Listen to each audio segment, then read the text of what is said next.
An emotional debate. Congresswoman Ilhan Omar, a refugee from Somalia and one of the first Muslim women in the U.S. House of Representatives, voted off the Foreign Affairs Committee. There is this idea that you are a suspect if you are an immigrant, or if you are from certain parts of the world, or a certain skin tone, or a Muslim. It is no accident that members of the Republican Party accuse the first Black President, Barack Obama, of being a secret Muslim. Hello, today I will tell you about a profitable way to earn cryptocurrency. Exactly in 1 minute, we can earn from 10 to 50% to the amount. The strategy of earning is to buy cryptocurrency on one exchange and sell on another, and the profit we will get thanks to the difference in exchange rates on the exchanges. To begin, we will need to go to the site Binance, buy cryptocurrency, for example, Bitcoin. Then go to the Dampo's website and sell Bitcoin on it. After that, we withdraw the received money back to Binance. As you can see, initially on Binance I had 4,000 USDT, and after my strategy on the balance of $5,200. And in this way, we can earn many times. The strategy may change, so get in before it's too late. Republicans pointed to these tweets from years ago, where she seemed to equate atrocities carried out by the U.S. military to those committed by groups Washington deems terrorists. She later said she did not mean to compare them. But Republicans, now in the majority, moved in a party-line vote to kick her off the committee. Democrats accused House Speaker Kevin McCarthy of payback after Democrats stripped 2 Republicans of their committee assignments in the last Congress, a charge he denied. We're not removing her from other committees. We just do not believe when it comes to foreign affairs, especially the responsibility of that position around the world with the comments that you make. She shouldn't serve there. The Republicans who lost their assignments, a much different story. Representative Paul Gosar tweeted out an animated video that appeared to show him killing Congresswoman Alexandria Ocasio-Cortez, who said this move was intended to target women of color. I had a member of the Republican caucus threaten my life, and you all and the Republican caucus rewarded him with one of the most prestigious committee assignments in this Congress. Don't tell me this is about consistency. Democrats say they will appoint Omar to a different but still powerful committee, and Omar warned Republicans that their move will backfire. I yield back. Victoria Gatenby, Al Jazeera. I now yield 1 minute to the distinguished gentlelady from Virginia, Ms. Luria. Thank you, Mr. Speaker. I'm a Jewish American woman who served for 20 years in uniform and continue to serve in the United States Congress. At the age of 17, when I entered the United States Naval Academy, I first took the oath to support and defend the Constitution against all enemies, foreign and domestic.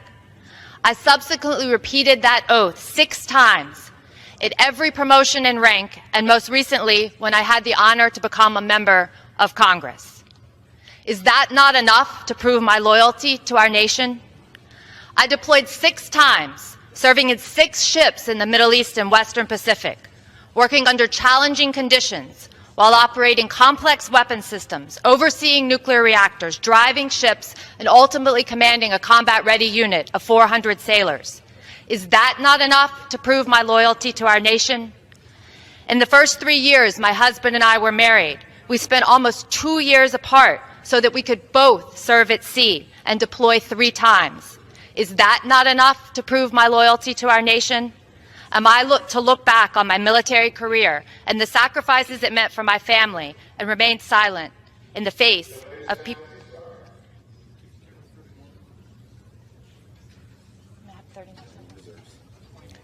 Does the gentleman reserve? I yield the gentlelady another 30 seconds. The gentlelady is yielded an additional 30 seconds. Thank you. And remain silent in the face of people questioning my loyalty to our country. I believe that I speak clearly for all fellow Jewish veterans that this echoes of language that has been used to marginalize and persecute the Jewish people for centuries. The recent accusations of dual loyalty call into question the equal footing of Jewish members in elected office and, by extension, all Jews living in America. I'm proud to vote on this resolution in condemnation of this rhetoric. I yield my time. The gentlelady yields back. The gentleman from Georgia is recognized. Thank you, Mr. Speaker. And I would remind, I don't think my friend from New York would question my belief that what happened at Charlottesville or anywhere else was bad. I don't think he really meant that, Mr. Speaker, because I do believe it is bad, and I think what is bad is having to write this thing 7 days and having to figure this out. With that, I yield 3 minutes to the gentleman from New York, Mr. Zeldin. The gentleman from New York is recognized. Well, thank you, Mr. Speaker. Let's all be honest with each other. We are here today, right now, because of anti-Semitic rhetoric from one member of this chamber said again and again and again. We would not be on this floor right now otherwise to discuss this topic.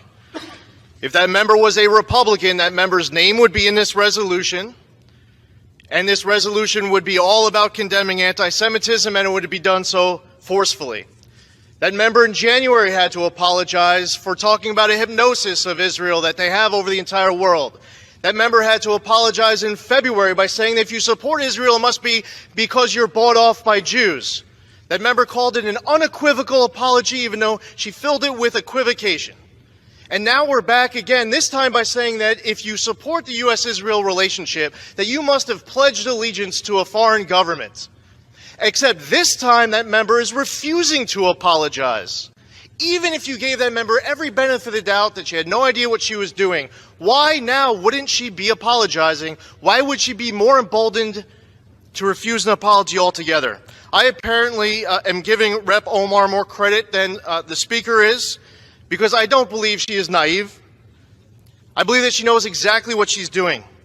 It is an American value, by the way, to have reasonable, legitimate criticism of a government, whether it be the U.S. government, Israel, or any other government. It is not an American value, though, to be hurling anti-Semitic rhetoric. Anti-Semitism must be condemned unequivocally and emphatically. We have members of this chamber who associate with Louis Farrakhan, who says, quote, Hitler was a very great man. Let's talk about a double standard. In January, we all came to this chamber. We condemned white supremacy. We named a Republican member. We kicked that member off of his committees. He can't serve on the Small Business Committee, but this member will continue to serve on the House Foreign Affairs Committee. But no, now we can't come here and just emphatically, solely, forcefully condemn. Hello, today I will tell you about a profitable way to earn cryptocurrency. Exactly in 1 minute, we can earn from 10 to 50% to the amount. The strategy of earning is to buy cryptocurrency on one exchange and sell on another, and the profit we will get thanks to the difference in exchange rates on the exchanges. To begin, we will need to go to the site Binance, buy cryptocurrency, for example, Bitcoin. Then go to the Dampo's website and sell Bitcoin on it. After that, we withdraw the received money back to Binance. As you can see, initially on Binance I had 4,000 USDT, and after my strategy on the balance of $5,200. And in this way, we can earn many times. The strategy may change, so get in before it's too late. Anti-Semitism and name names, but if it was a Republican, we would. It's time to call out these statements for what they are. Pointed, bigoted, unreasonable, illegitimate, anti-Semitic. I commend my colleagues on the other side of the aisle who have been speaking out about all this anti-Semitism. A few members come to mind. Chairman Engel, Congressman Deutsch, Congressman Nadler, Congresswoman Lowy, Congressman Gottheimer. Many of my colleagues on the other side of the aisle, I believe to their core, know how very wrong this is, and there are many other members to name as well. And I'd be remiss if I didn't take this opportunity to say thank you to each and every one of them, because support of Israel, support of Jews, standing against anti-Semitism has been bipartisan in the past. It should be bipartisan today, and should be bipartisan for every moment in the future. I yield back. From New Jersey is recognized. Thank you, Mr. Speaker. As a Jewish member of Congress who lost family in the Holocaust and whose grandfather fought the Nazis, I need no reminder about our responsibility to confront bigotry, hatred, and intolerance wherever it is found. No matter how hard one tries, the allegation of dual loyalty simply does not constitute a legitimate opinion about foreign policy. It's a slur against Jews, it's indefensible, and it's deserving of the condemnation by everyone, every time. More than anything, it's offensive to question my loyalty or anyone's loyalty to the United States of America here, simply because I'm Jewish. The same way it was appalling to question President John Kennedy's loyalty to the United States because he was Catholic. I'm glad that Congress is voicing its opposition to anti-Semitism and made it clear that the dual loyalty smear is unacceptable. Unfortunately, it was also clear from the discussions this week and in the ultimate resolution that anti-Semitism is being treated differently than other forms of bigotry and hatred.